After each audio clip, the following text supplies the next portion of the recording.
صدق ملک صاحب آپ سے آغاز کرتا ہوں. آپ تو چونکہ ظاہر ہے بڑا زبردست آپ کا تو معیشت کا بیک گراؤنڈ ہے تو آسانی ہو گئی بڑی ہمارے لیے.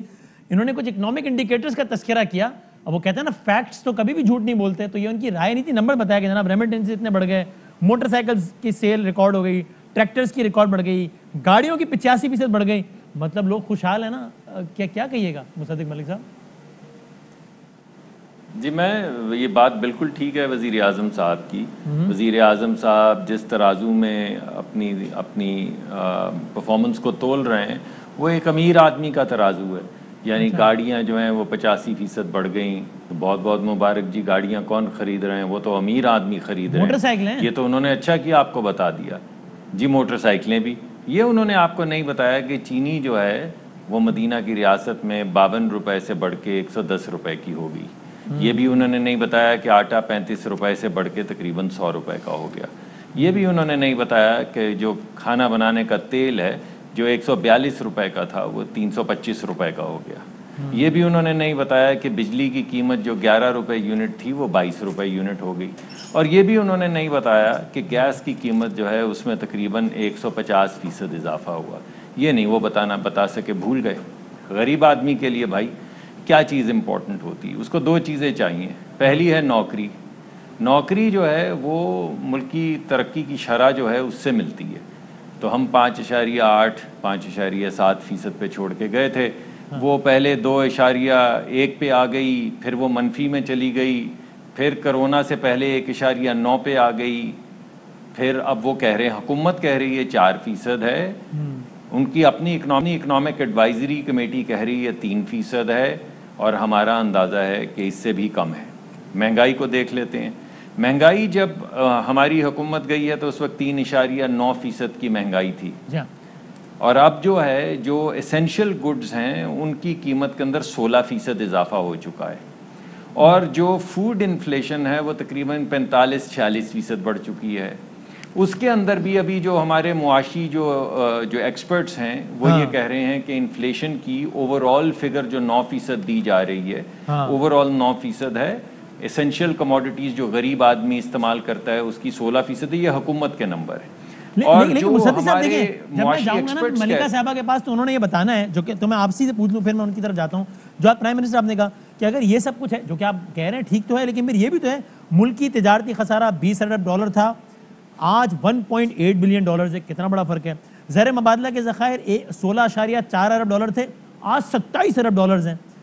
ریمیٹنسز 19.9 ارب ڈالر تھی, آج 29.4 ارب ڈالرز ہیں. تو وہ یہ بتاتے ہیں, آپ یہ بتا دیں. جی میں سمجھتا ہوں یہ بہت اہم چیزیں ہیں جو آپ نے اٹھائی ہیں, ان پہ بات کرنی ضروری. میں ذرا مہنگائی پہ بات کر لوں, کیونکہ ترقی اور مہنگائی سے غریب آدمی جو ہے اس کو, غریب آدمی کو آپ جا کے بتائیں کہ ایکسٹرنل سیکٹر ایسے ہو گیا ہے, ڈیفیسٹ ایسے ہو گیا, تو وہ ہنسنا شروع کر دے گا. یعنی جس کو پیاز روٹی آلو نہیں مل رہا, جو بجلی کے بل نہیں دے پا رہا, جس کی ماں کی دوا جو ہے وہ 550% اس کی قیمت بڑھ گئی ہے, اس کو آپ ایکسٹرنل ڈیفیسٹس کا بتائیں تو وہ بیچارے کے چہرے پہ ایک عجیب طنز والی ہنسی آ جاتی ہے. اور تھوڑے سے تو ہم بھی مسکرا رہے ہیں, مگر دکھ کے ساتھ مسکرا رہے ہیں, کیونکہ غربت بہت زیادہ پھیل چکی ہے. تو میں آپ کو یہ بتانے لگا تھا کہ یہ اشاریہ غلط کیوں ہے. حکومت کے اپنے اعداد و شمار کے مطابق بجلی کی جو قیمت بڑھی ہے وہ 40-45% بڑھی ہے. جو اصل نمبر ہے وہ میں نے آپ کو بتا دیا, 12 سے 22 روپے, وہ آپ کو پتہ چل جانا چاہیے کیا ہے. مگر حکومت مان رہی ہے کہ 44% بڑھی ہے. لیکن جو مہنگائی کی کمپیوٹیشن کی ہے اس کے اندر حکومت نے اسیوم کیا ہے کہ بجلی کی قیمت بڑھی ہے 21 سے 22%. اب آپ یہ بتائیں یہ اسمپشن کہاں سے آ رہی ہے؟ ایک ہی پرچے میں لکھا ہوا ہے کہ بجلی کی قیمت 44% بڑھ گئی ہے, اور اسی پرچے میں کیلکولیشن میں بجلی کی قیمت کا اضافہ 22% اسیوم کیا گیا ہے. تو یہ کس قسم کی مہنگائی کی شرح ہے؟ مہنگائی کی شرح اگر آپ کو دیکھنی ہے تو ذرا حکومت کی پرفارمنس دیکھنی ہے تو کیمرہ لے کے سڑکوں پہ گلیوں میں نکل جائیے. اب میں آپ کی جو بات ہے اس کی طرف آتا ہوں, جو بڑی اہم بات ہے. دیکھیے بھائی, پچھلے مہینے جو ڈیفیسٹ ہے جس کو آپ کہہ رہے ہیں کہ پاکستان سے باہر جو پیسہ جاتا ہے اور پاکستان کے اندر جو پیسہ آتا ہے, وہ پچھلے مہینے اس کی ایگزیکٹ نمبرز تھے کہ ہماری امپورٹس ہوئی ہیں 5.4 بلین ڈالر کی, اور ہماری ایکسپورٹس ہوئی ہیں 2.3 بلین ڈالر کی، یعنی ان کا فرق ہے 3.1 بلین ڈالر۔ اس وقت جو ہمارے معاشی جو ہمارے ایکسپرٹس ہیں وہ یہ کہہ رہے ہیں کہ اس سال کا جو ڈیفیسٹ ہے ایکسٹرنل سیکٹر میں، جس کو آپ کہہ رہے تھے گھٹ کے 2 بلین کے قریب یا 1.8 پہ آگے جو وزیر اعظم نے کہا ہے، وہ پروجیکٹڈ ہے 35 سے 40 ارب کا، 35 سے 40 ارب کا وہ ایکسپیکٹڈ ہے۔ پچھلے سال وہ ڈیفیسٹ اس وجہ سے نہیں اوپر آیا کہ نیچے آیا کہ ایکسپورٹ بڑی ہے، وہ اس وجہ سے کہ جی ڈی پی کا جب ستیہ ناش کر دیا، جب وہ منفی میں چلی گئی تو امپورٹ گھٹ گئی۔ اب جب تھوڑا سا کرونا سے لوگوں کو نجات ملی ہے اور کچھ تھوڑا کام شروع ہوا ہے تو وہ ڈیفیسٹ دوبارہ سے ماہانہ 3.1 بلین سے 3.5 اب آپ مجھے بتائیے کہ وزیر اعظم کی آپ مجھ سے کس بات کو جھٹلوائیں گے؟ یہ تو اچھی بات نہیں ہے۔ وزیر اعظم اتنا بڑا بیان دیتے ہیں، پھر آپ مجھ سے اسپیسیفکس پوچھتے ہیں، پھر مجھے اسپیسیفکس آپ کو دینے پڑتے ہیں۔ ہاں ریمیٹنسز بڑی ہیں، یہ میں مانتا ہوں، ایکسپورٹ نہیں بڑھی، ایکسپورٹ میں تیسرے سال میں 1.3% اضافہ ہوا ہے۔ میں ریمیٹنس سے ایکسپورٹس میں آتا ہوں، میں ادھر جاتا ہوں، باقی پینلز کو لے آؤں ڈسکشن میں پھر ہم۔ اچھا دیکھیں ملکہ بخاری صاحبہ، اب یہ آپ بتا دینا، میں ایک لمحے کو سوچتا ہوں کہ اگر آج نون لیگ کے وزیر اعظم میں تقریر کر رہے ہوتے اور آپ کی جماعت اپوزیشن میں ہوتی، تو میرا یہ خیال ہے غلط بھی ہو سکتا ہے کہ آپ لوگ ٹاک شوز میں بیٹھے یہ کہہ رہے ہوتے کہ یار بدامی صاحب یہ کیا باتیں ہیں یار، یہ فورن ریزرو ڈیفیسٹ، غریب آدمی کو تو اس کا مطلب بھی نہیں پتا اور اس کی اسپیلنگ بھی نہیں پتا اور اس کا کانسیپٹ بھی نہیں پتا۔ یہ بتائیں آٹا کتنے کا ہے، یہ بتائیں چینی سستی ہوئی، یہ بتائیں تیل کی کیا صورتحال ہے، بجلی کا کیا عالم ہے، یہ بتائیں۔ اب میں آپ سے اگر یہ میرا خیال آپ لوگ یہ کہہ رہے ہوتے، ان سب میں نہ صرف یہ کہ اضافہ ہوا ہے بلکہ تاریخی اضافہ ہوا ہے، ہوش ربا اضافہ ہوا ہے۔ آپ کہیں گے تو میں ایک ایک کر کے بتا بھی دوں۔ عام آدمی کا کنسرن یہی نہیں ہے، اور آپ لوگ یہی نہ کہہ رہے ہوتے اگر آج آپ لوگ اپوزیشن میں ہوتے تو، کیونکہ آپ یہی کہتے ہیں نا کہ یار اسحاق ڈار ہمیں مشکل ٹرمینالوجیز نہ بتاؤ، یہ بتاؤ غریب کی جیب پہ کتنا بھاری کتنا بوجھ پڑا، یہ بتاؤ بھائی۔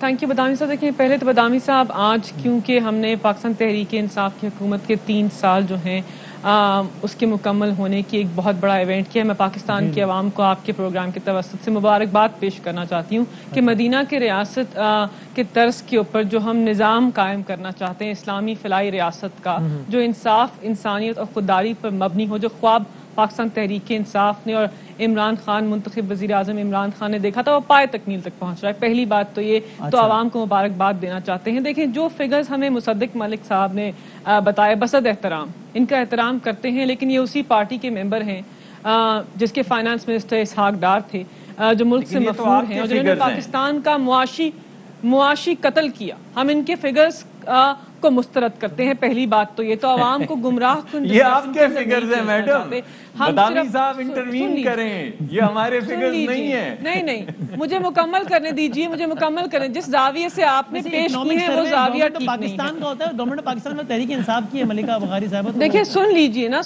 نا، لیکن جس زاویے سے یہ پیش کریں وہ زاویہ ٹھیک نہیں ہے۔ میں آپ کو بتاؤں، دیکھیں پہلی بات بدامی صاحب یا تو یہ بات کریں گے یا میں بات کروں گی۔ حکومت کا موقف پیش کرنے کا موقع دیجیے۔ انہوں نے بات کر لی، آپ نے سوال پوچھا، جواب میں دیتی ہوں۔ آپ کیجئے اس دوران مجھے صرف ایک لمحے کو ملکہ سوری مجھے ایک لمحے کو صرف بریک کرنے دیجیے تاکہ جانا پڑے چونکہ وہ اس وقت ڈیولپنگ سٹوری ہے۔ آپ آئیے جی کمپلیٹ کیجیے جی ملکہ بخاری صاحب، ہم سن رہے ہیں جی۔ دیکھیں ایک تو میں کہنا چاہتی ہوں کہ جہاں تک یہ بات ہو رہی تھی اکنامک انڈیکیٹرز کی، معیشت کے اشاروں کی، کچھ تو آپ نے بات کی کرنٹ اکاؤنٹ خسارے کی، پھر آپ نے ریمیٹنسز کی، زر مبادلہ کے ذخائر، فورن ایکسچینج ریزروز کی بات کی اور ترسیلات زر کی بات کی۔ دیکھیں بات یہ ہے کہ آپ کا سوال ہے کہ عام آدمی کی زندگی پر ان معیشت کے اشاروں کے ٹھیک ہونے سے کیا فرق پڑا ہے۔ دیکھیں پاکستان کی معیشت کے اشارے ٹھیک کرنے کے بعد اب معیشت جو ہے وہ آگے بڑھ رہی ہے۔ آپ جانتے ہیں کہ انڈیا کے اندر ان کی معیشت -7% سے سکڑ گئی، پاکستان کی 4% سے بڑھ گئی۔ فیصلہ آباد کی جو صنعت پاکستان مسلم لیگ نواز کے دور حکومت میں بند ہو گئی تھی، ٹیکسٹائل کی انڈسٹری، اور جب بنگلہ دیش شفٹ ہو گئی تھی، وہ ہمارے دور حکومت میں 2020-21 کے اندر وہ 100%۔ میرا سوال بڑا سیدھا سا تھا کہ آٹا، چینی، دال، گھی، بجلی، یہ بھارت سے زیادہ انفلیشن ہمارا ہے، حالانکہ معیشت ان کی سکڑی ہے، انفلیشن ہمارا زیادہ ہے بھارت سے۔ اب آپ 2 منٹ ٹوکے بغیر میری بات سنیں گے جتنے تحمل سے آپ نے مصدق ملک صاحب کی بات سنی. آپ نے مجھ سے کہا نا کہ میں نے کرنٹ اکاؤنٹ کی بات کی تھی, میں نے کہا کہ نہیں میں نے تو آٹا چینی تیل کی بات بھی کی تھی.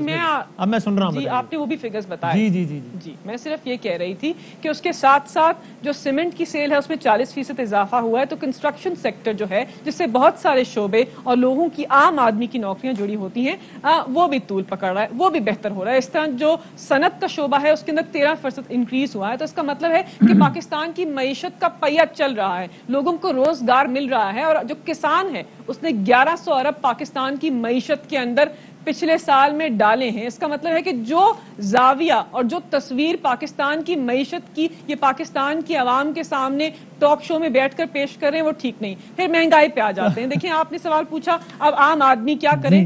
کیا آپ جانتے ہیں کہ فوڈ ایگریکلچرل آرگنائزیشن نے کہا ہے کہ 40% جو بیسک اشیاء خورد و نوش ہیں اس کی قیمت میں انکریز ہوا ہے, عالمی طور پہ انکریز ہوا ہے. پاکستان ایک فوڈ امپورٹ کنٹری ہے, کبھی اپنے آپ کو اتنا خود مختار ہی نہیں کیا, کبھی زراعت کے اوپر اتنی توجہ نہیں دی کہ اپنا گندم اناج خود اگائیں اور کھائیں. اب یہ سارے حوالے آج دے رہی ہیں, ہر چیز کل تک آپ کہتے تھے پاکستانیوں مہنگائی ہونا سمجھ جانا وزیر اعظم چور ہے, پیسے بنا رہا ہے, یہ آپ کہتے تھے. آج آپ یہ حوالے دے رہے ہیں کہ دیکھو ایسے ہوتا ہے اور ایسے ہوتا ہے. دیکھیں بدامی صاحب, چینی کی قیمت میں 54% عالمی طور پہ انکریز ہوا ہے, گندم کی قیمت میں 27% انکریز ہوا ہے, اور جو تیل کی قیمت ہے اس میں 70% انکریز ہوا ہے. پاکستان تحریک انصاف کی حکومت نے اس کو تو عام آدمی تک پاس آن ہی نہیں کیا. ہم نے یوٹیلیٹی سٹور میں 50 ارب کی سبسڈی دی کہ عام آدمی یہ اشیاء خرید سکے. احساس پروگرام میں 260 ارب جب دیے تو اس سے عام آدمی کی زندگی, سب سے غریب آدمی کی زندگی بہتر. اہم ترین خبریں اب ایک کلک کی دوری پر. ہر لمحہ باخبر رہنے کے لیے سبسکرائب کریں ہمارا YouTube چینل. اپنے موبائل فون سے ملکی اور بین الاقوامی اہم خبروں تک رسائی کے لیے ڈاؤن لوڈ کیجیے موبائل ایپ. باموثوق ذرائع سے مصدقہ خبروں, تجزیوں اور تبصروں سے مستفید ہونے کے لیے وزٹ کیجیے پاکستان کی سب سے بڑی news website. ARY news پہنچا رہا ہے خبریں سب سے پہلے آپ تک, تاکہ آپ رہیں ہر لمحہ باخبر.